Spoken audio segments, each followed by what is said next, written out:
لیکن ناظرین جو بنیادی بات ہے جس کو سمجھنے کی ضرورت ہے مجھے اور آپ کو بھی اور ان وزراء کو بھی جو ہمیں مس گائیڈ کرتے ہیں کہ انڈین عوام جو ہیں ان کو تنخواہ انڈین روپے میں ملتی ہے، اب وہ 2 پاکستانی روپوں کے برابر ہو یا 4 پاکستانی روپوں کے برابر، ان کا بیسک کرنسی یونٹ انڈین روپیہ ہے جو 2 پاکستانی روپے کے برابر ہے، تو ان کے لیے وہ پیٹرول انڈینز کے لیے ہے وہ 107 انڈین روپے ہے، یعنی انڈینز کے لیے 107 روپے لیٹر ہے، جو اب کم ہو کر 102 روپے کچھ پیسے لیٹر رہ جائے گا۔ بنگلہ دیش کا ٹکا بھی پاکستان کے مقابلے میں مہنگا ہے، تو اس کرنسی کو آپ کنورٹ تو کر کے تو مہنگا نہیں کر سکتے نا۔ آپ ہمارا بنیادی یونٹ جو کرنسی کا ہے وہ 1 روپیہ ہے، وہ 1 روپیہ جو ہے وہ اس میں جب ہم لیٹر 139 روپے کے قریب اگر ہم قیمت ادا کرتے ہیں یا 138 روپے، تو ہمارے لیے یہ دیکھنا ضروری ہوتا ہے کہ ہماری بنیادی کرنسی میں ہماری فی کس آمدنی کیا ہے بنگلہ دیش اور انڈیا کے مقابلے میں بھی، اور پھر دنیا کے مقابلے میں، اور پر آور ویج یعنی فی گھنٹہ جو اجرت ہے وہ کیا ہے، تو پھر چیزیں سمجھ میں آ جائیں گی۔ ناظرین اس پر اتنا ہی تبصرہ کیونکہ حکومت کے اپنے ہاتھ بھی بندھے ہوئے۔ ایک اور بات جو آج آپ کے ساتھ شیئر کرنا ضروری ہے، پاکستان آپ کو پتہ ہے خطے میں بہت سارے مسائل کا شکار ہے، بھارت کی جانب سے مسلسل پاکستان کے بارے میں سازشیں کی جاتی ہیں، ریشہ دوانیاں کی جاتی ہیں۔ پاکستان میں ابھی گزشتہ ماہ 26 اور 27 اکتوبر کی درمیانی شب بھارت کی جانب سے پاکستان میں آبدوز داخل کرنے کی کوشش کی گئی، اور شنید یہی ہے کہ وہ ایٹمی آبدوز تھی، ایٹمی ہتھیار لے جانے کی اہل آبدوز تھی، لیکن پاک فضائیہ نے اپنی چابک دستی سے، اپنی چوکنے پن کی وجہ سے اس کو ٹارگٹ کیا، اس کو بلاک کیا، اور پھر اس کو واپس بھاگنے پر مجبور کر دیا۔ اس تناظر میں پاکستان کو جو لاحق خطرات ہیں بھارت کی جانب سے وہ بڑھتے چلے جا رہے ہیں، اور پاکستان کے لیے یہ ضروری ہو گیا تھا کہ وہ ڈیفنس میں اپنی جو جدید آلات ہیں یا جدید فریگیٹس ہیں وہ حاصل کرے، پاک فوج کے لیے بھی، پاک فضائیہ کے لیے بھی، اور بحریہ کے لیے بھی۔ اس میں 2 اچھی خبریں ہیں، ایک تو آذربائیجان نے JF-17 تھنڈر طیاروں کی خریداری میں دلچسپی ظاہر کی، اور شنید یہ ہے کہ وہ بھی برازیل کی طرح 12 طیارے خریدنا چاہتا ہے، اگر ایسا ارجنٹائن کی طرح، معاف کیجیے گا، 12 طیارے خریدنا چاہتا ہے۔ یہ ڈیل جب فائنل ہو جائے گی اس کی تفصیلات ہم آپ کو بتائیں گے، یہ بڑی خوشائند بات ہے۔ لیکن آج جو آپ کو خوشخبری سنانا ہے، پاکستان نے چین کے ساتھ معاہدہ کیا تھا 4 جدید فریگیٹس حاصل کرنے کا۔ یہ جدید فریگیٹس ان میں سے ایک شنگھائی میں پاکستان کے حوالے کر دی گئی ہے، اور باقی 3 جو ہیں وہ اگلے اپنے شیڈول کے مطابق جو پاکستان اور چین کے درمیان طے ہے اس میں حاصل کرنا، اس میں پاکستان کو دے دی جائے گی۔ اب اس میں جو بنیادی بات ہے، یہ فریگیٹس کی جو ایج ہے یہ انتہائی جدید ہتھیاروں سے لیس ہے، جس میں SSM missile system, SAM missile system ہیں، جدید سینسر ریڈارز ہیں، اس میں جدید ریڈارز بھی ہیں اور جدید سینسرز بھی ہیں، اور اس میں ٹارپیڈوز بھی ہیں، کہ یعنی کہ اگر کوئی آبدوز زیر سطح سمندر سے نیچے بھی اگر پاکستان کی جانب بڑھنا چاہے بھارت کی جانب سے، تو ان ٹارپیڈوز کے ساتھ اس کو نشانہ بنایا جا سکتا ہے۔ یہ جو بنیادی نکتہ ہے میرے اور آپ کے اطمینان کے لیے وہ یہ ہے۔ مجبوری ہے ڈیفنس اسپینڈنگز جب آپ کرتے ہیں تو اسے تعلیم اور صحت، بعض حلقے یہ کہتے ہیں کہ متاثر ہوتے ہیں، لیکن پاکستان جس قسم کی سچویشن سے دوچار ہے اس میں ہم اپنی دفاعی جو اخراجات ہیں یا جو دفاعی تیاریاں ہیں یا جو دفاعی ضروریات ہیں ان سے بھی ہم لا تعلق نہیں رہ سکتے۔ ناظرین ان کے ساتھ ساتھ ان فریگیٹس کے ساتھ ساتھ جو چائنا سے جس کی ہمیں پہلی فریگیٹ مل گئی ہے وہ پاکستان پہنچ جائے گی، اور پھر 8 نومبر کو وہ پاک بحریہ کے اعلیٰ حکام نے اس بات کی تصدیق کر دی ہے کہ وہ پاکستانی بحریہ کے بیڑے میں شامل ہو جائے گی۔ اور ناظرین صرف پاکستان کو مشرقی جو بحر ہند کی مشرقی آبی سرحدیں ان سے ہی خطرہ نہیں ہے، پاکستان کو پاک بحریہ کو جو سیکیورٹی ڈویژن ہے، جو سیکیورٹی روٹ ہے سی پیک کا سمندر میں، اس کی حفاظت پاک بحریہ کی ذمہ داری ہے۔ پھر اس روٹ سے اوپر افریقہ میں جو بحری قزاقی ہوتی ہے اس میں بھی پاک بحریہ کو اپنا ایک کردار ادا کرنا ہوتا ہے. تو ایک جانب ہم بھارت کے ساتھ جو بھارت کی جانب سے جو خطرات سامنے آ رہے ہیں ان سے نمٹنے کی صلاحیت جو ہے وہ اس میں بہتری آ گئی ہے اور وہ مزید مستحکم بھی ہے. اور دوسری جانب جو پاک بحریہ کی صلاحیت ہے اس روٹ کا تحفظ کرنے کی جو سی پیک کے ذریعے آبی تجارت کو یقینی بنائے گا اور پاکستان کے لیے وہ ایک بڑا گیم چینجر منصوبہ ہے. اور جو بحری قزاقی کی ذمہ داری ہے پاک بحریہ کی ان کے حوالے سے پاک بحریہ کی قوت میں اضافہ ہوگا. اس کے ساتھ ساتھ آئندہ برس آلموسٹ نومبر میں ہی ترکی کے ساتھ پاکستان نے ملجم کلاس فریگیٹس تیار کرنے کا جو معاہدہ کیا ہے وہ بھی انتہائی جدید ترین فریگیٹس ہیں. وہ بھی پاکستان کو ملنا شروع ہو جائیں گے نیکسٹ اگلے سال میں یعنی کہ اور اگلے سال نومبر تک انشاءاللہ پاک بحریہ کی قوت میں بہت بڑے پیمانے پر اضافہ ہو جائے گا. اور ہماری یوں سمجھیے کہ اس چائنیز فریگیٹ کے ملنے سے ہماری سرحدیں محفوظ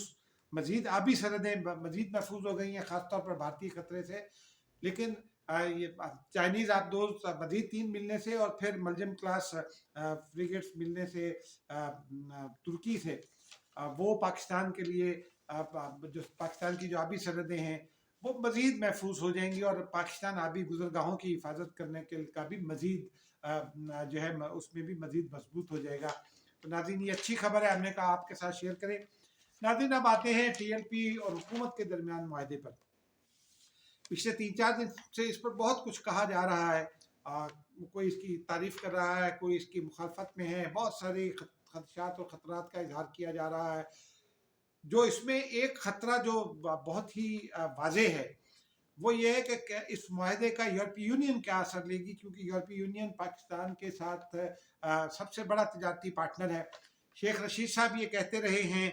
کہ فرانسیسی سفیر کو نکالا نہیں جا سکتا. مفتی منیب الرحمان نے شیخ رشید صاحب اور فواد چودھری صاحب کے بارے میں اخلاق سے ذرا گری ہوئی زبان استعمال کی. میں معافی چاہتا ہوں مفتی صاحب سے بھی لیکن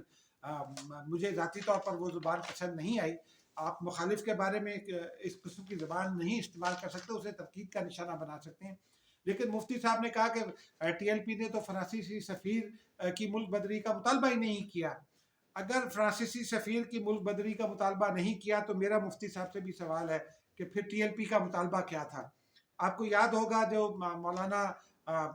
رضوی صاحب تھے سعد رضوی صاحب کے والد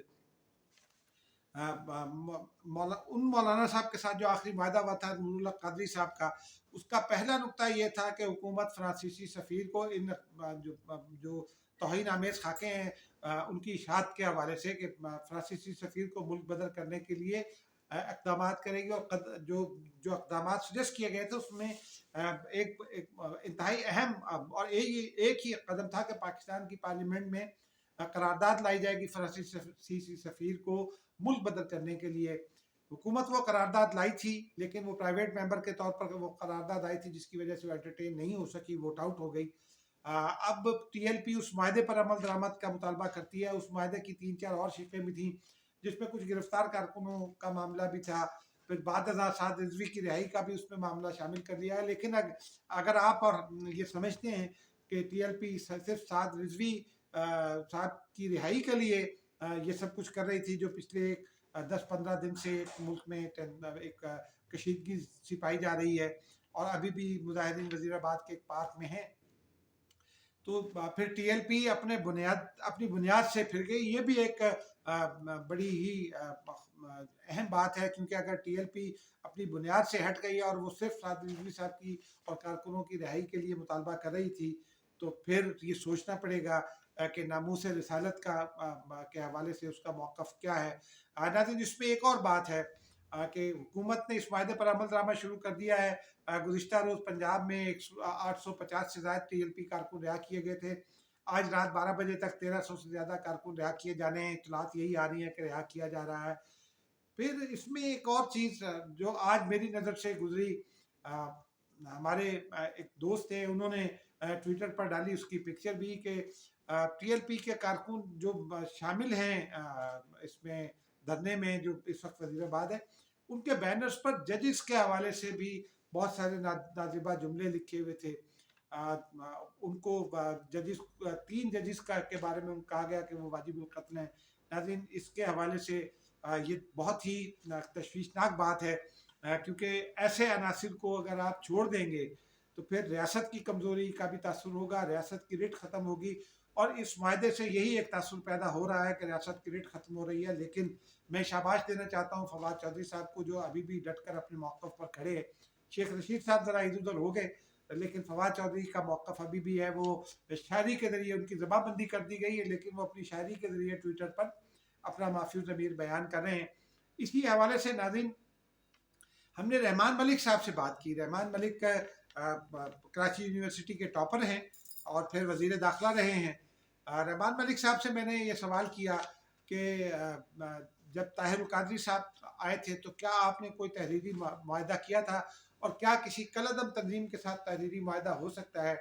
تو ان کا یہ کہنا تھا کہ طاہر القادری صاحب 2 مرتبہ آئے، تیسری مرتبہ تو عمران خان صاحب کے ساتھ آئے تھے، لیکن اس سے پہلے 2 مرتبہ انہوں نے دھرنا دیا۔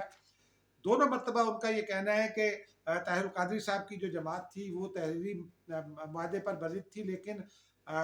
ہم نے یعنی اس وقت کی وزارت داخلہ اور پھر اس وقت کی حکومت نے جو پاکستان پیپلز پارٹی کی تھی آصف علی زرداری کی قیادت میں، اور گیلانی صاحب یوسف رضا گیلانی وزیر اعظم تھے، دونوں بار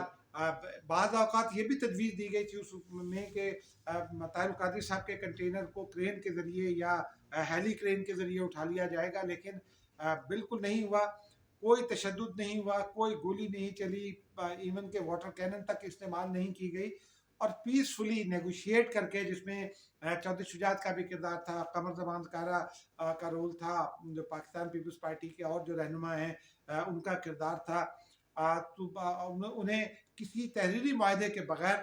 زبانی گفتگو کے ذریعے یقین دہانیاں کروا کر ان کے مطالبات پر عمل درآمد کی اور ان کو وہاں سے اٹھایا گیا تھا، چلتا کیا گیا تھا۔ لیکن رحمان ملک صاحب نے ایک اور بڑا اہم نقطہ بیان کیا۔ ان کا یہ کہنا ہے کہ شیڈول 4 میں جو جماعت شامل ہو جاتی ہے وہ کالعدم ہو جاتی ہے، کالعدم جماعت کے ساتھ ریاست معاہدہ نہیں کر سکتی۔ ان کا رحمان ملک صاحب کا موقف یہ ہے کہ اس ابھی حال ہی میں جو معاہدہ کیا ہے، جس کا اعلان کیا ہے مفتی مجیب الرحمان صاحب نے، اور سیلانی ٹرسٹ کے جو سربراہ ہیں مولانا بشیر احمد فاروقی صاحب، وہ معاہدہ سیل بند لفافہ وہ باقاعدہ میڈیا کو دکھانے کی اور یہ اسٹیبلش کرنے کی کوشش کر رہے تھے کہ اس لفافے میں معاہدہ موجود ہے۔ رحمان ملک صاحب کا موقف ہے کہ اس معاہدے کی کوئی قانونی حیثیت نہیں ہے، ریاست کسی کالعدم تنظیم کے ساتھ قانونی طور پر پابند ہے کہ وہ کوئی تحریری معاہدہ نہیں کر سکتی۔ ہاں ان کا یہ کہنا تھا کہ اگر حکومت کو معاہدہ کرنا تھا تو پہلے اس کو جو کالعدم قرار دیا گیا ہے وہ اس کو اس کارروائی کو واپس لینے کی کارروائی کی جاتی، یعنی اسے آپریشنز کی اجازت ہوتی، اسے سرگرمیوں کی اجازت ہوتی، اس کے اوپر جو پابندیاں لگی ہیں وہ ہٹا لی جاتی، اس کے بعد ان سے معاہدہ ہوتا تو یہ دوسری بات تھی۔ لیکن اس طرح کے ان کا پھر بھی موقف ہے کہ اس طرح کے جماعتوں کے ساتھ یا اس طرح کے دھرنوں کے ساتھ تحریری معاہدے نہیں کیے جاتے، ریاستیں تحریری معاہدہ نہیں کرتی، زبانی گفتگو پر بات کرتی ہیں، لیکن بہرحال ان کا یہ کہنا ہے کہ اس معاہدے کی بھی کوئی قانونی حیثیت نہیں ہے۔ ناظرین اب تک کے لیے اتنا ہی، مجھے اجازت دیجیے، ملتے ہیں کسی اور ویڈیو میں، خدا حافظ۔